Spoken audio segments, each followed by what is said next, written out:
Trying to decide between an Audi Q8 and the SQ8? I'm Tom Voelk for the Seattle International Auto Show, and you have come to the right place because I'm driving both of them. Updated for 2024, it gained obligatory front and rear fascia updates, new wheels, and interior trim materials. Want to switch out the DRL pattern? That's a thing now. Overall, it's a subtle freshening from the model that launched in 2018. Interesting thing about the Q8, you'd expect it to be a little bit larger than the Q7, but it's not. This is actually a little bit shorter, though a skosh wider. This is a 2-row machine. It only seats 5. Q7 has 3 rows, so it seats 7. The wheelbase for the siblings are the same. I'm driving both Q8 and SQ8 on this press event near Park City, Utah. Beginning with the Q8, it starts at just under $75,000. That's some $7,800 above the more versatile Q7. Yeah, there's some extra standard kit like an adaptive suspension and larger wheels, but mostly the large upcharge is about fashion. The Q8's performance mission means a 3-liter turbocharged V6 base engine, making 335 horsepower and 365 pound-feet of torque to move 5,500 pounds of machine.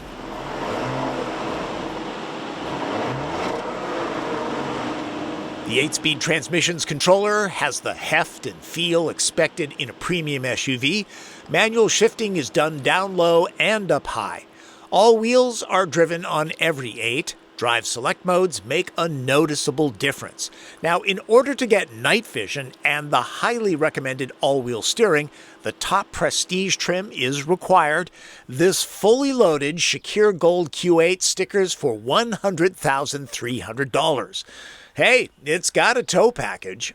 Let's start with the standard Q8. Obviously not the SQ8, so it's not going to be as quick off the line, but really, it's no slouch. We're talking 0 to 60 in 5 seconds. The Turbo 6, smooth and silky. This is a nice engine. It's the same 6 found in Q7. The 8, being an 1.5 inches wider and riding a tick lower, feels more athletic. At least the hairs on the back of my neck feel that way. The roads outside of Park City, Utah are a driver's playground. Steering is perfectly weighted, there's feel coming up through the wheel, and even in the most aggressive dynamic drive mode, I won't need a dentist visit to replace any fillings. During the press briefing, the Audi engineers said, hey, watch your speed because it's really easy to find yourself going way over the speed limit. Of course they're going to say that, but darned if they aren't right. I mean, this thing is so smooth and refined. It's got that triple Teflon kind of dynamic about it. Yeah, I did find myself going way over the speed limit. The EPA rates Q8's average gas mileage at 19 miles per gallon, and premium fuel is specified. For more full-throated SUV performance, there's the SQ8. Starting at just under $98,000, this fully loaded example of the prestige trim will set your investment banker back a cool $127,000.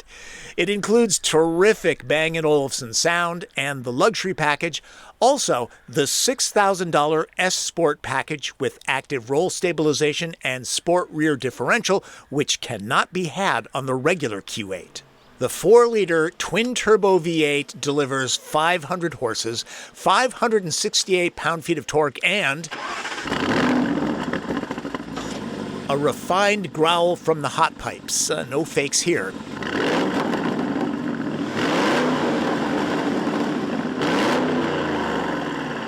Quattro all-wheel drive and the 8-speed remain. Bigger front discs to handle the V8's extra 154 pounds, too. Of course, SQ8 is going to have more velocity than the standard Q8. Audi says the 0 to 60 dash happens in 4 seconds, and I think it's being conservative. The extra power is nice, but really, it's the sound. That is a lovely engine note. And it's kind of in the background because this is a very quiet car. Like the V6 equipped Q8, SQ8's gearbox goes about its business like a savant. The paddles are fun, but the automatic algorithm is telepathic. I spent 5 minutes in comfort mode just to try it, the rest of the drive in dynamic. Never harsh, even with the 23-inch wheels and low-profile rubber. It's so good, I checked twice to make sure it had engaged. At Autobahn speeds, it's impressively confident and relaxed.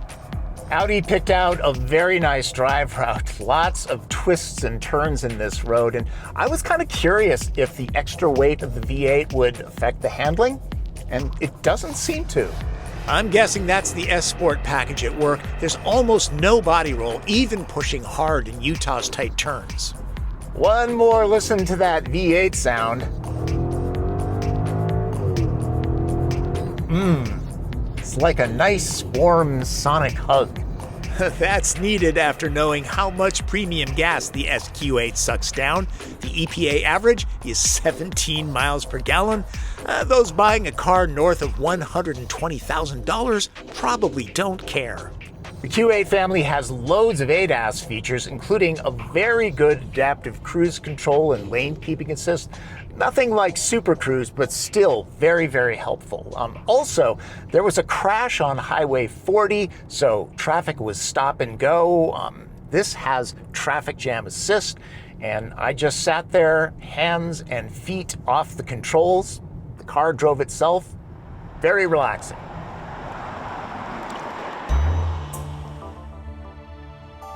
If you've seen the Q7 cockpits, the 8's interior will look awfully familiar, and it doesn't change much with the mid-cycle refresh.